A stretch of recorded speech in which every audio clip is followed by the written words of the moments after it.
अरे श्रोताओं, आज हम आपको सुनाने वाले हैं शनिवार व्रत कथा। इसलिए इस कथा को ध्यान से सुने, बीच में ना छोड़े। शनिवार की कथा इस प्रकार है। एक समय स्वर्गलोक में सबसे बड़ा ग्रह कौन है? इस प्रश्न पर 9 ग्रहों में वाद विवाद हो गया और विवाद इतना बढ़ा कि परस्पर भयंकर युद्ध की स्थिति बन गई। निर्णय के लिए सभी देवता देवराज इंद्र के पास पहुँचे और बोले कि हे देवराज, आपको निर्णय करना होगा कि हम में से सबसे बड़ा ग्रह कौन है। देवताओं का प्रश्न सुनकर देवराज इंद्र उलझन में पड़ गए और इंद्र महाराज बोले कि मैं इस प्रश्न का उत्तर देने में असमर्थ हूँ। हम सभी पृथ्वीलोक में उज्जैनी नगरी में राजा विक्रमादित्य के पास चलते हैं। देवराज इंद्र सहित सभी ग्रह उज्जैनी नगरी पहुँचे और महल में पहुंचकर जब देवताओं ने उनसे अपना प्रश्न पूछा तो राजा विक्रमादित्य भी कुछ देर के लिए परेशान हो उठे, क्योंकि सभी देवता अपनी अपनी शक्तियों के कारण महान थे। किसी को भी छोटा या बड़ा कह देने से उनके क्रोध के प्रकोप से भयंकर हानि पहुंच सकती थी। अचानक राजा विक्रमादित्य को एक उपाय सूझा और उन्होंने विभिन्न धातुओं स्वर्ण, रजत, कांसा, ताम्र, सीसा, रांगा, जस्ता, अभ्रक व लोहे के 9 आसन बनवाए और धातुओं के गुणों के अनुसार सभी आसनों को एक दूसरे के पीछे रखवाकर उन्होंने देवताओं को अपने अपने सिंहासन पर बैठने को कहा। सभी नवग्रह बैठने के बाद राजा विक्रमादित्य ने कहा कि आपका निर्णय तो स्वयं हो गया। जो सबसे पहले सिंहासन पर विराजमान है वही सबसे बड़ा ग्रह है। राजा विक्रमादित्य के निर्णय को सुनकर शनि देवता ने सबसे पीछे आसन पर बैठने के कारण अपने को छोटा जानकर क्रोधित होकर कहा कि राजा विक्रमादित्य, तुमने मुझे सबसे पीछे बैठाकर मेरा अपमान किया है। तुम मेरी शक्तियों से परिचित नहीं हो, मैं तुम्हारा सर्वनाश कर दूंगा। शनि ने कहा कि सूर्य एक राशि पर 1 महीना, चंद्रमा 2.25 दिन, मंगल 1.5 महीना, बुध और शुक्र 1 महीना, बृहस्पति 13 महीना रहते हैं, लेकिन मैं किसी राशि पर 7.5 वर्ष तक रहता हूँ। बड़े बड़े देवताओं को मैंने अपने प्रकोप से पीड़ित किया है। राम को 7.5 के कारण ही वन में जाकर रहना पड़ा था और रावण को 7.5 के कारण ही युद्ध में मृत्यु का शिकार बनना पड़ा था। राजा, तू भी मेरे प्रकोप से नहीं बच सकेगा। इसके बाद अन्य ग्रहों के देवता तो प्रसन्नता के साथ चले गए, परंतु शनि देव बड़े क्रोध के साथ वहां से विदा हुए। राजा विक्रमादित्य पहले की तरह ही न्याय करते रहे और उनके राज्य में सभी स्त्री पुरुष बहुत आनंद से जीवन यापन कर रहे थे। कुछ दिन ऐसे ही बीत गए। उधर शनि देवता अपने अपमान को भूले नहीं थे। विक्रमादित्य से बदला लेने के लिए एक दिन शनिदेव ने घोड़े के व्यापारी का रूप धारण किया और बहुत से घोड़ों के साथ उज्जैनी नगरी पहुँचे। राजा विक्रमादित्य ने राज्य में किसी घोड़े के व्यापारी के आने का समाचार सुना तो अपने अश्वपाल को कुछ घोड़े खरीदने के लिए भेजा। घोड़े बहुत ही कीमती थे। अश्वपाल ने जब वापस लौटकर इस संबंध में बताया तो राजा विक्रमादित्य ने स्वयं आकर एक सुंदर व शक्तिशाली घोड़े को पसंद किया। घोड़े की चाल देखने के लिए राजा उस घोड़े पर सवार हुए तो वह घोड़ा बिजली की गति से दौड़ पड़ा और तेजी से दौड़ता हुआ घोड़ा राजा को दूर एक जंगल में ले गया और फिर राजा को वहां गिराकर जंगल में कहीं गायब हो गया। राजा अपने नगर को लौटने के लिए जंगल में भटकने लगा, लेकिन उन्हें लौटने का कोई रास्ता भी नहीं मिला। राजा को भूख प्यास लगाई। बहुत घूमने पर उसे एक चरवाहा मिला।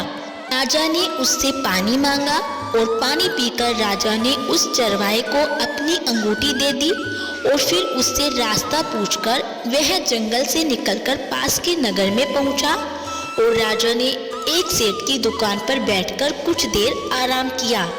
उस सेठ ने राजा से बातचीत की तो राजा ने उसे बताया कि मैं उज्जैनी नगरी से आया हूँ और राजा की कुछ देर दुकान पर बैठने से सेठ जी की बहुत ही बिक्री हुई। सेठ ने राजा को बहुत भाग्यवान समझा और खुश होकर उसे अपने घर भोजन के लिए ले गया। सेठ के घर में सोने का एक हार खूंटी पर लटका हुआ था, तो राजा को उस कमरे में छोड़कर सेठ कुछ देर के लिए बाहर गया। तभी एक आश्चर्यजनक घटना घटी। राजा के देखते ही देखते सोने के उस हार को खूंटी निगल गई। सेठ ने कमरे में लौटकर हार को गायब देखा तो चोरी का संदेह राजा पर ही किया, क्योंकि उस कमरे में राजा ही अकेला बैठा था। सेठ ने अपने नौकरों से कहा कि इस परदेसी को रस्सियों से बांधकर नगर के राजा के पास ले चलो। राजा ने विक्रमादित्य से हार के बारे में पूछा तो उसने बताया कि उसके देखते ही देखते खूंटी ने हार को निगल लिया। इस पर राजा ने क्रोधित होकर चोरी करने के अपराध में विक्रमादित्य के हाथ पांव काटने का आदेश दे दिया और राजा विक्रमादित्य के हाथ पांव काटकर उसे नगर की सड़क पर छोड़ दिया गया। कुछ दिन बाद एक तेली उसे उठाकर अपने घर ले गया और राजा को अपने कोल्हू पर बैठा दिया। राजा आवाज देकर बैलों को हाँकता रहता। इस तरह तेली का बैल चलता रहा और राजा को भोजन मिलता रहा। शनि के प्रकोप की 7.5 पूरी होने पर वर्षा ऋतु प्रारंभ हुई और राजा विक्रमादित्य एक रात मेघमल्हार गा रहा था कि तभी नगर के राजा की लड़की राजकुमारी मोहिनी रथ पर सवार उस तेली के घर के पास से गुजरी। उसने मेघमल्हार सुना तो उसे बहुत अच्छा लगा और दासी को भेजकर गाने वाले को बुला लाने को कहा। दासी ने लौटकर राजकुमारी को अपंग राजा के बारे में सब कुछ बता दिया तो राजकुमारी उसके मेघमल्हार से बहुत मोहित हुई। अतः उसने सब कुछ जानकर भी अपंग राजा से विवाह करने का निश्चय कर लिया। राजकुमारी ने अपने माता पिता से जब यह बात कही तो वे हैरान रह गए। रानी ने मोहिनी को समझाया, बेटी तेरे भाग्य में तो किसी राजा की रानी होना लिखा है, फिर तू उस अपंग से विवाह करके अपने पांव पर कुल्हाड़ी क्यों मार रही है। राजकुमारी ने अपनी जिद नहीं छोड़ी और अपनी जिद पूरी कराने के लिए उसने भोजन करना छोड़ दिया और प्राण त्याग देने का निश्चय कर लिया। आखिरी में राजा रानी को विवश होकर अपंग विक्रमादित्य से राजकुमारी का विवाह करना पड़ा और विवाह के बाद राजा विक्रमादित्य और राजकुमारी तेली के घर में रहने लगे। उसी रात स्वप्न में शनिदेव ने राजा से कहा कि राजा, तुमने मेरा प्रकोप देख लिया है, मैंने तुम्हें अपने अपमान का दंड दिया है। राजा ने शनिदेव से क्षमा करने को कहा और प्रार्थना की कि हे शनिदेव, आपने जितना दुख मुझे दिया है अन्य किसी को न देना। शनिदेव ने कुछ सोचकर कहा कि राजा, मैं तुम्हारी प्रार्थना स्वीकार करता हूँ और जो कोई स्त्री पुरुष मेरी पूजा करेगा, शनिवार को व्रत करके मेरी व्रत कथा सुनेगा, उस पर मेरी अनुकंपा बनी रहेगी। प्रातःकाल राजा विक्रमादित्य की नींद खुली तो अपने हाथ पांव देखकर राजा को बहुत खुशी हुई और उसने मन ही मन शनिदेव को प्रणाम किया और राजकुमारी भी राजा के हाथ पांव सही सलामत देखकर आश्चर्य में डूब गई।